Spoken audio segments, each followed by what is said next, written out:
All right, so in this video, I'm going to give you what I think should be the first lesson you learn at the piano. So if you're just starting out or you're someone who wants to learn piano but hasn't started yet, this is the first lesson you need to start with.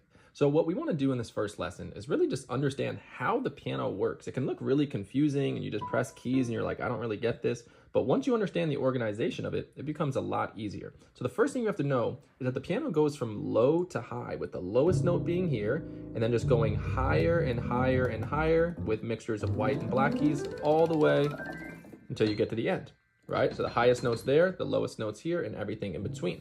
Now, it looks like there's a lot of different notes on the piano, and there are 88 keys on a piano, but there's actually only 12 different notes that are possible on a piano. And the easiest way to find it is through the black keys. So if you ignore the very first black key, right, we're gonna ignore that one for now, I'll explain it later, but you'll notice the black keys just go in a pattern: 2, 3, 2, 3, 2, 3, 2, 3, 2, 3, and so on. It's just always groups of 2 and then groups of 3.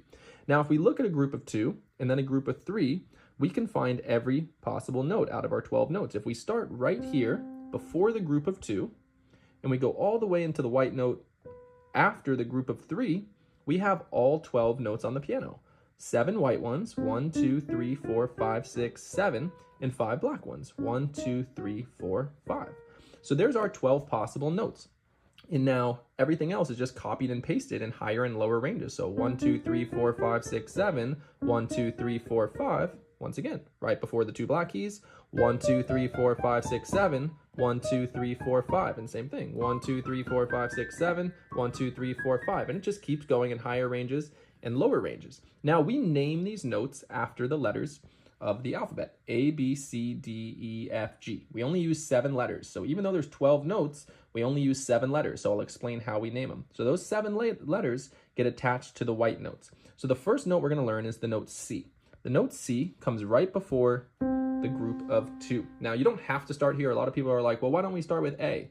Just because it's easier to see the note C, and when you learn about scales, like the C major scale, it makes sense why things revolve around C. But let's start here. So anytime you're in front of the 2 black keys, you're playing the note C. So there's lots of different Cs on the piano, high ones, low ones. And if you play 2 Cs together, they sound good together because they're the same note, just in a higher range or a lower range. And then when we go this way on the piano, this is called going up the piano or going higher. So when you go this way, you're going in alphabetical order. So if this is C, we go higher 1, you would just get to the next letter in the alphabet, D. So the easiest way to find the note D is that it's in between the 2 black keys. D, D, D, so on. There's some lower ones. And once again, if I play 2 Ds together, they sound good because they're the same note, just a lower version and a higher.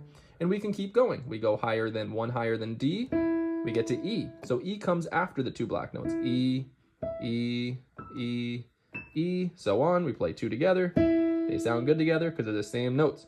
So now we've learned C, D, and E. So C comes before the 2 black notes, D in the middle, E after. Now we just have to learn these 4, which come by the 3 black notes. So if we went C, D, E, we just move 1 higher, we get to the letter F. So F comes in front of the 3 black keys. So there's F, F, F, so on. 2 together, they sound good, same note. We go up 1 from F, we get to G. Now G is a little bit harder to find because if we look inside the 3 black keys, there's 2 on the inside. So G is the first one on the inside when we're going this way. So G, G, G, play 2 together, sound good together. So there's our G.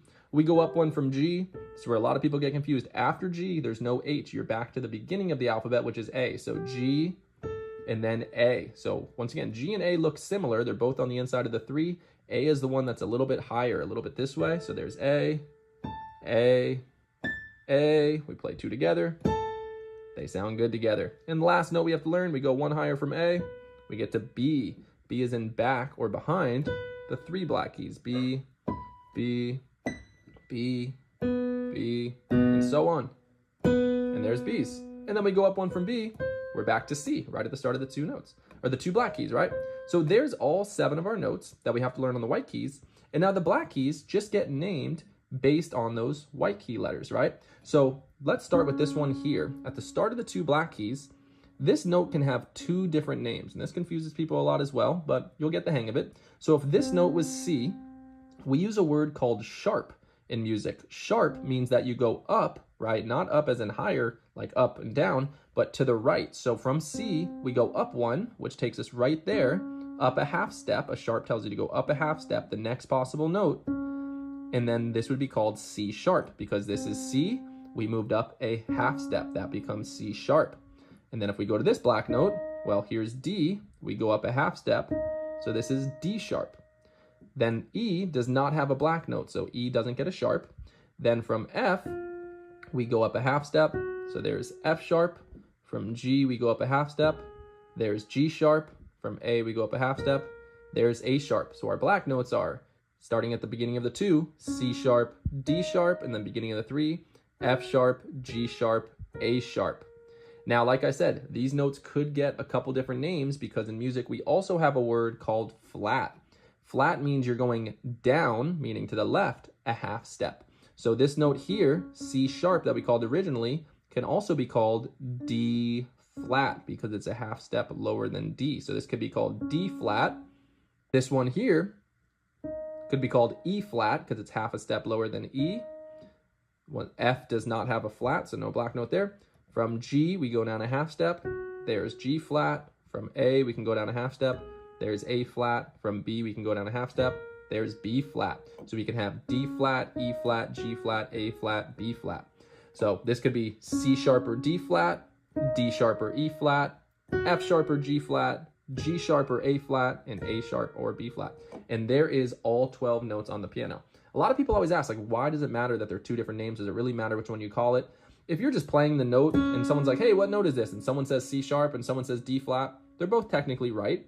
But it all depends on the context of the song, and it also depends on if you're writing it out on paper. Just like in the English language, we have the word there, and there. They're all spelled differently, and therefore when they're spelled differently, they can have slightly different meanings. But if we're just talking and I say, hey, look over there, it doesn't really matter how I'm spelling it because I'm not spelling it, I'm just saying it out loud.